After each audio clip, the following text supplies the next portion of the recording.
पिछले एपिसोड में हमने देखा था कि वांग जब शांति से अपना कल्टीवेशन कर रहा था तो वहां पर डोंगजियान नाम का एक बंदा पहुंच जाता है जो वांग से मिलने के लिए आया था कि आखिर वो इतना ज्यादा अचानक में पावरफुल कैसे हो रहा है। लेकिन वांग यहाँ पर आने के बाद उसको उसकी औकात दिखा देता है, बहुत मारने की उसको जरूरत भी नहीं पड़ती, बस अपना वो एक ही अटैक क्या दिखाता है, 1000 सोल फॉर्मेशन वाला। उस बंदे की हालत खराब हो जाती है और वो वांग के सामने सरेंडर करते हुए अपना 1000 सोल वाला फ्लैग भी उसके हवाले कर देता है, जिस वजह से वांग तो बड़ा खुश हुआ था कि वाह क्या कमाल का फॉर्मेशन मैंने सीख लिया है। उसी के साथ साथ लियोमी भी आ चुकी थी वांग को चेतावनी देने के लिए कि कुछ बहुत बड़ी गड़बड़ होने वाली है, तो उसके लिए तुम्हें सावधान रहना पड़ेगा। वांग को उसकी बात पे जरा भी यकीन तो नहीं था, लेकिन फिर भी उसको डाउट लगने लगता है कि शायद हो सकता है ये सही कह रही होगी। जिसके बाद यहाँ से ये एपिसोड शुरू होता है। तो इस एपिसोड की शुरुआत में वांग फिर से अपना कल्टीवेशन करना शुरू कर चुका था। वो कह रहा था कि अगर मैं और ज्यादा स्पिरिचुअल ऑरा अपने अंदर एब्सॉर्ब कर लूं तो मेरी जो सोल है ना वो और ज्यादा स्ट्रांग बन जाएगी। तो मुझे यहाँ पर अभी भी जितना ऑरा बचा हुआ है सब का सब मुझे अपने अंदर एब्सॉर्ब कर लेना चाहिए। क्या पता इतना ज्यादा एनर्जी मुझे आगे चलकर ना मिले। मेरे ख्याल से लास्ट स्टेज ही होगा मेरा। इसके बाद मैं जितनी भी मेरी पुरानी कल्टीवेशन थी ना सब के सबको रिकवर कर लूंगा और हो सकता है कि मेरे पास और भी ज्यादा पावर आ जाए। तो मुझे यहाँ से बिल्कुल भी नहीं रुकना है। जितनी वांग की तेज कल्टीवेशन उतनी ही ज्यादा उसको तकलीफ, जहां वो कल्टीवेशन करते जा रहा था उसको तकलीफ भी उतनी ही ज्यादा होती जा रही थी, लेकिन वो सारी तकलीफें बर्दाश्त करता है। सब कुछ बर्दाश्त करने के बाद वो कंटिन्यू अपना कल्टीवेशन किए जा रहा था। उसकी फिजिकल बॉडी और उसकी सोल दोनों यहाँ पर अपनी पावर को रिकवर करने लग जाते हैं। इस वजह से वांग की सोल भी अब यहाँ पर काफी ज्यादा पहले से भी स्ट्रांग बन चुकी थी और इस तरह से वांग ऐसा लग रहा था कि उसने ट्रांसफॉर्मेशन ऑफ गॉड लेवल के अर्ली स्टेज को अचीव कर लिया, जो लेवल उसका इतनी बुरी हालत होने से पहले था। मतलब साफ था कि वांग की पूरी रिकवरी अब पूरी हो चुकी है। वांग कहता है मेरी कल्टीवेशन तो रिटर्न आ गई, लेकिन मेरी जो सोल की रिकवरी है ना वो बीच में से स्टॉप हो गई। मेरी सोल को और ज्यादा अच्छी तरह से रिकवर करने के लिए मुझे और ज्यादा स्ट्रांग स्पिरिचुअल एनर्जी की जरूरत है। जिसके बाद वांग की नजर उसी बीस्ट के ऊपर जाती है जो कि यही के एक फॉर्मेशन के अंदर रहा करता था। थोड़ी देर पहले जिसने वांग के ऊपर हमला भी किया था। वांग यहाँ पर बीस्ट को देख ही रहा होता है कि तभी वहां पर एक बंदा पहुंच जाता है जो कि कोई एल्डर वगैरह लग रहा था। वो यहाँ पर एकदम गुस्से में आया हुआ था और उसी बीस्ट के ऊपर हमला करने के लिए आया हुआ होता है। वो कह रहा था कि मैंने अपने एंसेस्टर से सुना कि इस पूरे के पूरे इनर सेट के अंदर 3 ऐसे पीक हैं जिनके अंदर 3 खास जगह है और तीनों खास जगह के अंदर एक एक पावरफुल सोल फ्लैग को रखा गया है और हर सोल फ्लैग का अलग अलग बीस्ट जो है वो गार्डियन है। उसी तरह का एक सोल फ्लैग इस जगह पर भी मौजूद है जिसकी गार्डियन कर रहे हो तुम जो बीस्ट हो यहाँ पर। वो पिछली बार भी मैंने यहाँ का सोल फ्लैग निकालने की कोशिश की थी, लेकिन बीस्ट तेरी वजह से मैं नहीं कर पाया था ये। लेकिन पिछली बार की हार मुझे याद है, इसलिए मैं यहाँ पर पूरी तैयारी के साथ आया ताकि इस बार मैं वो सोल फ्लैग निकाल ही सकूं। मैं भी तो देखूं कि तू बीस्ट कितना ज्यादा पावरफुल हो चुका है जो मुझे इस बार हरा सकता है। इसके बाद वो जो एल्डर आया हुआ था वो अपनी पावर का इस्तेमाल करते हुए बीस्ट के ऊपर हमला कर देता है। एक बार बीस्ट यहाँ से हट जाए तो अंदर जो सोल फ्लैग रखा हुआ है उसे निकालना कोई मुश्किल काम नहीं होगा, लेकिन बीस्ट यहाँ पर अपनी पावर का इस्तेमाल करते हुए उस एल्डर के ऊपर ही हमला शुरू कर देता है। उसके सारे के सारे अटैक को वो यहाँ पर डिस्ट्रॉय किया जा रहा था, जिस वजह से वो बीस्ट को यहाँ पर कुछ नहीं हो पाता। ये देखकर वो एल्डर जो था अपनी पावर का इस्तेमाल करते हुए एक बहुत ही ज्यादा पावरफुल फॉर्मेशन क्रिएट कर देता है और फॉर्मेशन के अंदर से और भी खतरनाक अटैक निकालते हुए बीस्ट की जान लेने की कोशिश कर रहा था। दूर बैठा वांग चुपचाप से ये सारी चीजें देख रहा था कि यहाँ पर असल में हो क्या रहा है। उसको भी पता चल चुका था कि इस बीस्ट की जो जगह है उसके पिंजरे के नीचे किसी तरह का सोल फ्लैग रखा हुआ है। वो सोल फ्लैग मैं ले लूं तो कितना कमाल का हो जाएगा। वो एल्डर जो था जब यहाँ पर बीस्ट के ऊपर हमला कर रहा होता है और उसके हमले से बीस्ट यहाँ पर कमजोर पड़ता हुआ दिखाई दे रहा था, तो वहाँ पर जो सोल फ्लैग पावरफुल वाला रखा है उसके अंदर से एक और बीस्ट की स्पिरिट बाहर निकल कर आ जाती है। अब एक नहीं अब दो यहाँ पर बीस्ट हो चुके थे जो उस एल्डर को रोकने के लिए आए थे ताकि वो यहाँ पर वो फ्लैग ना निकाल सके, लेकिन एल्डर भी तैयारी के साथ आया हुआ था। वो वहाँ पर किसी तरह की घंटी को बाहर निकाल लेता है जिसके अंदर से अजीब से बीस्ट बाहर निकल रहे थे। वो चूहे जैसे कोई क्रिएचर होते हैं जिन्होंने बीस्ट के ऊपर हमला शुरू कर दिया था। सब मिलकर यहाँ पर बीस्ट को मारना चाह रहे थे ताकि वो फ्लैग हासिल कर सके। एल्डर कहता है कि बढ़िया, बहुत बढ़िया, लगता है कि मेरा प्लान कामयाब हो रहा है और ये बीस्ट यहाँ पर कमजोर पड़ते जा रहे हैं। अब फ्लैग लेने से मुझे कोई नहीं रोक सकता। लेकिन जैसे वो यहाँ पर फ्लैग को लेने के लिए ही जा रहा था कि तभी वहाँ पर से एक तीसरा बीस्ट बाहर निकल कर आ जाता है जिसने अचानक ही ऐसा हमला कर दिया था एल्डर के ऊपर कि एल्डर की हालत खराब हो जाती है। एल्डर का अंचर पंचर ढीला हो चुका था। उसको यकीन नहीं होता कि यहाँ पर 3-3 बीस्ट कैसे आ गए। मैंने तो सुना था कि यहाँ पर सिर्फ एक ही बीस्ट है, लेकिन अब देखो यहाँ तो 3-3 बीस्ट है। आखिर ये फ्लैग कितना ज्यादा पावरफुल है जिसके अंदर 3-3 बीस्ट की सोल थी। क्या पता हो सकता है कि इसके अंदर चौथा भी मौजूद हो। अगर यहाँ पर 4-4 है ना तो मुझे लगता नहीं कि मैं इस फ्लैग को यहाँ पर ले पाऊंगा, इसलिए मुझे अपनी जान बचाकर यहाँ से भागना होगा। वो अपनी पूरी जान लगाकर यहाँ से भागना शुरू कर देता है कि भाड़ में गया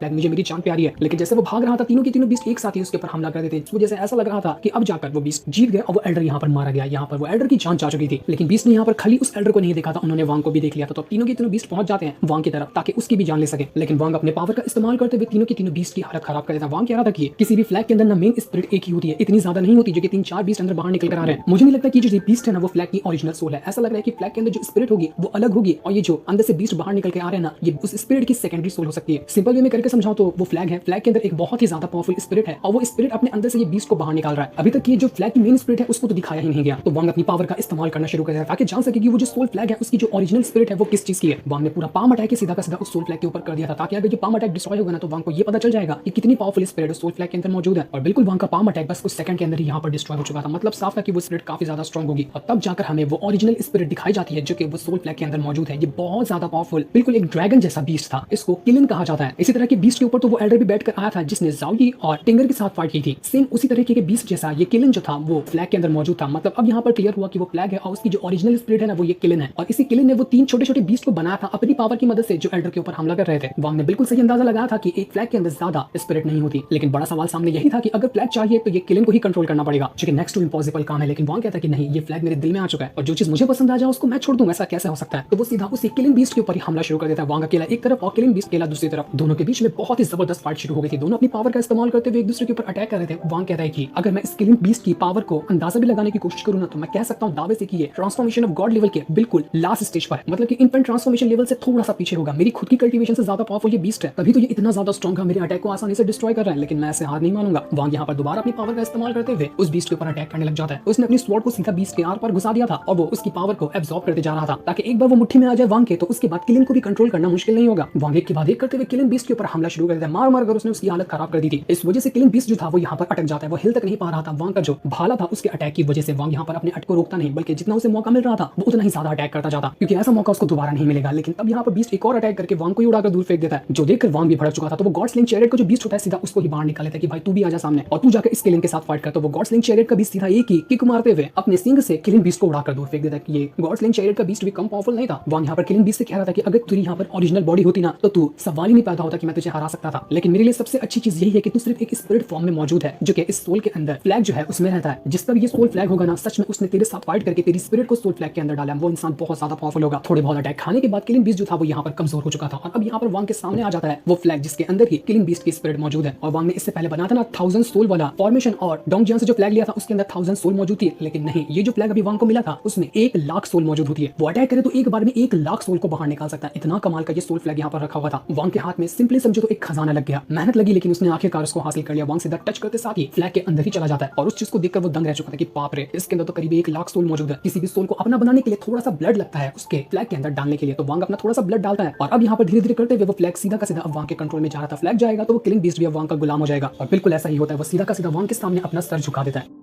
कि क्या हुक्म है मेरे आका, मैं आपके लिए वो करने को तैयार हूँ। वाह, मजा ही आ गया। क्या कमाल का ये सीन था। वांग को जैसे ही यहाँ पर ये 1,00,000 सोल वाला फ्लैग मिला था, वो जैसे उसकी पावर को एक्टिवेट करता है आसमान तक के फट जाता है। पूरे इलाके के अंदर एक धमाका हो चुका था। ये देखकर वांग कहता है कि अरे वाह, मैंने ये सोल फ्लैग निकाल लिया, लेकिन अच्छा है कि किसी को अभी तक के मालूम नहीं पड़ा, वरना सब आ जाते मेरा पीछा करते हुए। तो ये मेरे लिए सबसे बेस्ट चीज है। मुझे अभी जाकर वो जो जेट स्लीव है उसको भी ढूंढना है, वो लेता हूँ। कमाल का फ्लैग तो मेरे हाथ लग ही गया, और इसके बाद मैं यहाँ से कल्टी मार लूंगा। इसके बाद वांग आगे बढ़ते बढ़ते उसी जिनशी नाम का जो बंदा था जिसके बाद दूसरा वाला जेट स्लीव है उसकी गुफा के अंदर पहुंच जाता है। जिनशी वांग को देखकर हैरान कि तू अनजान इंसान, तू कौन है और तू मेरी गुफा के अंदर क्या करने के लिए आया। लेकिन वांग यहाँ पर पूरे एटीट्यूड के साथ आकर खड़ा हुआ था, और उसके चारों तरफ उसका ऑरा फैला हुआ होता है। वांग कहता है कि देख, मेरे पास बहस का टाइम नहीं है, इज्जत से कह रहा हूं कि तेरे पास जो जेट स्लीव है मेरे हवाले कर दे, मैं तेरी जान बख्श दूंगा। अगर तूने कुछ भी कहने की कोशिश की तो समझ लेना कि तेरा अंजाम क्या हो सकता है। वांग यहाँ पर जिनशी को देखकर ये कह रहा था कि इसकी कल्टीवेशन क्या है, मैं उसको महसूस नहीं कर पा रहा। हो सकता है कि मेरी कल्टीवेशन के आसपास ही होगा, तभी मैं यहाँ पर इसकी कल्टीवेशन महसूस नहीं कर पा रहा हूँ। जिनशी कहता है कि तुझे मेरा जेट स्लीव चाहिए, ठीक है, मैं तुझे जेट स्लीव देने के लिए तैयार हूँ, लेकिन उसके पहले मेरी एक शर्त है। तुझे पता है मेरा जो सोल फ्लैग है ना उसके अंदर भी 1,00,000 सोल को रखा जा सकता है, लेकिन उसमें 300 सोल की कमी है। अगर मुझे 300 सोल मिल जाती है ना, तो मेरा जो सोल फ्लैग है वो भी 1,00,000 सोल वाला कंप्लीट हो जाएगा। तू मुझे 300 सोल लाकर दे सकता है तो ठीक है, मैं तुझे अपना जेट स्लीव दे दूंगा। कैसी लगी मेरी शर्त। वांग के लिए 300 सोल निकालना तो चूटियों जैसा काम था, तो वो एक ही बार अपना सोल फ्लैग जमीन पे क्या मारता है, उसके अंदर से 300 सोल बाहर निकल कर आ जाती है, जो जिनशी के चारों तरफ घूमने लगी थी, और वो उसकी सोल के अंदर जाकर ट्रैप हो जाती है। इस वजह से अब जिनशी जो था उसका जो फ्लैग था वो भी 1,00,000 सोल वाला कंप्लीट हो चुका है। ये देखकर वो खुश हो जाते हैं, अरे वाह, तुम तो बहुत अच्छे इंसान हो, ज्यादा बहस भी नहीं करने पे लगा है और मेरी बातों को मान लिया। चलो, बहुत अच्छी बात है। क्या तुम मुझे अपना नाम बता सकते हो। तो यहाँ पर उसको वांग अपना नाम किन्मू बताता है, ओरिजिनल नाम नहीं बताता वो उसको। ये सुनकर जिनशी खुश हो जाता है कि चलो बहुत अच्छी बात है, ये लोग मेरी तरफ से तुम्हारा इनाम जो तुमने मुझसे मांगा था वो अपना जेट स्लिप निकालकर इज्जत से वांग के हवाले कर देता है। वांग जब यहाँ पर उस जेट स्लिप को अच्छे से देखता है तो उसके अंदर इस तरह की टेक्निक को लिखा हुआ था कि किस तरह से किसी भी चीज की सोल को बाहर निकाला जा सकता है। मतलब कि अगर किसी भी बीस्ट की पावरफुल सोल को अगर बाहर निकालकर फ्लैग के अंदर डालना है ना, तो इस तरह का मेथड लिखा हुआ था उस जेट स्लिप के अंदर। किलिंग बीस्ट जो था, इसी मेथड का इस्तेमाल करते हुए जिस भी बंदे ने किलिंग बीस्ट की सोल को फ्लैग के अंदर डाला था, वही तरीका इस जेट स्लिप के अंदर लिखा हुआ था। अगर वांग ये सीख जाए तो वो भी किसी भी पावरफुल बीस्ट को मारकर उसकी सोल निकाल सकता है और उसको फ्लैग के अंदर डाल सकता है। वांग जैसे ही वहां से जा रहा था, जिनशी उससे कहता है कि किन्मू, तुम्हें आखिरी वाला जेट स्लिप नहीं चाहिए क्या। मुझे पता है वो तुम्हें कहां मिल सकता है, वो तुम्हें मिलेगा सोल पीक के अंदर। वहां जाओ, तुम्हें वहां पर जाने के बाद आखिरी वाला जेट स्लिप मिल जाएगा। लेकिन मेरी एक चेतावनी भी रहेगी तुम्हारे लिए, क्योंकि वहां पर नॉर्मल इंसान नहीं जा सकते। वहां पर जाने के लिए सबसे पहले तुम्हें ना अपना इनफेंट ट्रांसफॉर्मेशन लेवल ब्रेक थ्रू करना पड़ेगा। जब तक तुम उसको ब्रेक थ्रू नहीं करोगे तब तक तुम वहां पे नहीं जा पाओगे। अब आगे क्या करना है वो तुम्हारी मर्जी, अपना देख लो तुम। मुझे काम था तुम्हें बताना, जो मैंने तुम्हें बता दिया। ये सुनकर वांग भी परेशान हो जाते हैं, यार अब मैं क्या करूं। यहाँ पर जाने के लिए तो भी मुझे सोल पीक के अंदर जाना है, तभी जाकर मुझे जेट स्लिप मिलेगा, लेकिन शर्त वही है कि मुझे अपना ब्रेक थ्रू भी करना पड़ेगा। पर अभी तो मेरा इतनी जल्दी ब्रेक थ्रू नहीं हो सकता, ऊपर से मेरी सोल भी पूरी तरह से रिकवर नहीं हुई है। तो मेरे पास एक दूसरा आइडिया है। वो अपना उसी आइडिया का इस्तेमाल करते हुए सबसे पहले आसमान में आ जाता है, और वहां पर आने के बाद उसने अपनी पावर एक्टिवेट किया था, फॉर्मेशन बनाया था और किलिंग बीस्ट को बाहर निकाल लेता है। और निकालने के बाद वो चैलेंज करते हुए कहता है कि सोल रिफाइनिंग सेट के एल्डर जो भी हो सामने आ जाओ और मुझसे फाइट करो। लेकिन यहाँ पर वांग ने सीधा का सीधा सोल रिफाइनिंग सेट के हर एक एल्डर को चैलेंज क्यों कर दिया, इसके बारे में अभी हमें नहीं बताया जाता। कुछ ना कुछ तो बड़ा प्लान होगा वांग का, तभी वांग ने इस तरह का फैसला लिया है। लेकिन आगे क्या होगा ये तो अभी हमें नहीं बताया जाता। पर जो भी हो, नेक्स्ट एपिसोड जो होगा ना वो बहुत कमाल का होगा, जो कि नेक्स्ट संडे को रिलीज होने वाला है। तब तक के लिए